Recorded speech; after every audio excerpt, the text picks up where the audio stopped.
नमस्कार, आप news shock देख रहे हैं और मैं हूं आपके साथ सुमित। आज महाराष्ट्र की दो खबरों पे बात करेंगे। इस खबर में ये दोनों शिवसेना और मुख्यमंत्री उद्धव ठाकरे की असलियत भी बाहर आने वाली है, क्योंकि नारायण राणे जमानत पर बाहर आ चुके हैं और बीजेपी की आशीर्वाद यात्रा भी शुरू हो गई है। लेकिन नारायण राणे पहले से ज़्यादा आक्रामक दिखाई दे रहे हैं। नारायण राणे ने एक ऐसी बात कह दी है जिसको सुनने के बाद उद्धव ठाकरे और शिवसेना के कार्यकर्ताओं और नेताओं के कान से खून फेंक देगा।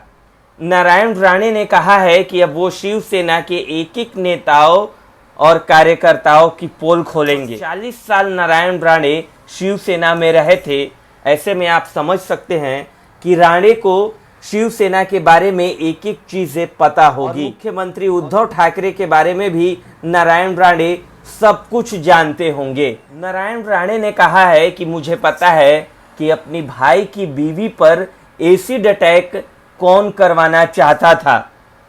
उन्होंने किसी का नाम नहीं लिया है, लेकिन उन्होंने साफ साफ कहा है कि मुझे पता है कि अपनी भाई की बीवी पर एसिड अटैक कौन करवाना चाहता था।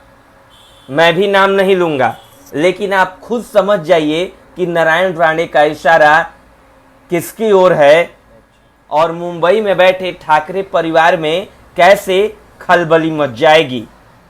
अब दूसरी खबर, महाराष्ट्र में शिवसेना बीजेपी को मनाने में जुट गई है। मुख्यमंत्री उद्धव ठाकरे के सबसे खास संजय राउत बीजेपी और शिवसेना के रिश्तों की दुहाई दे रहे हैं।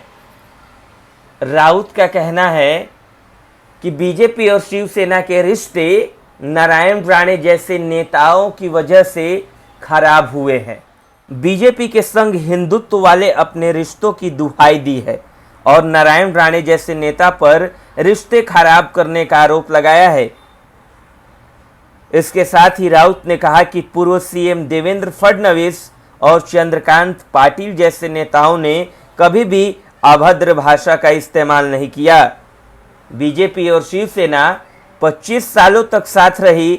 पिछले कुछ सालों में बीजेपी में शामिल होने वाले नए नेताओं ने शिवसेना और बीजेपी के रिश्तों को खराब किया है।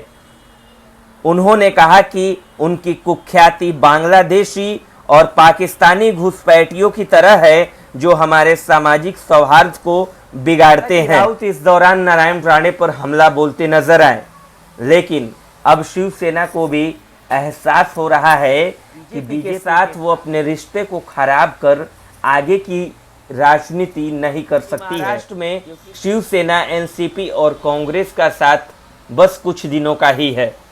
शिवसेना भी चाहती है कि आगे वो बीजेपी के साथ ही है, इसलिए शिवसेना और संजय राउत डैमेज कंट्रोल में जुटे हैं। आप देख रहे थे न्यूज़ चौक और हमारे यूट्यूब चैनल को सब्सक्राइब कर लीजिए। न्यूज़ चौक को सब्सक्राइब कर लीजिए।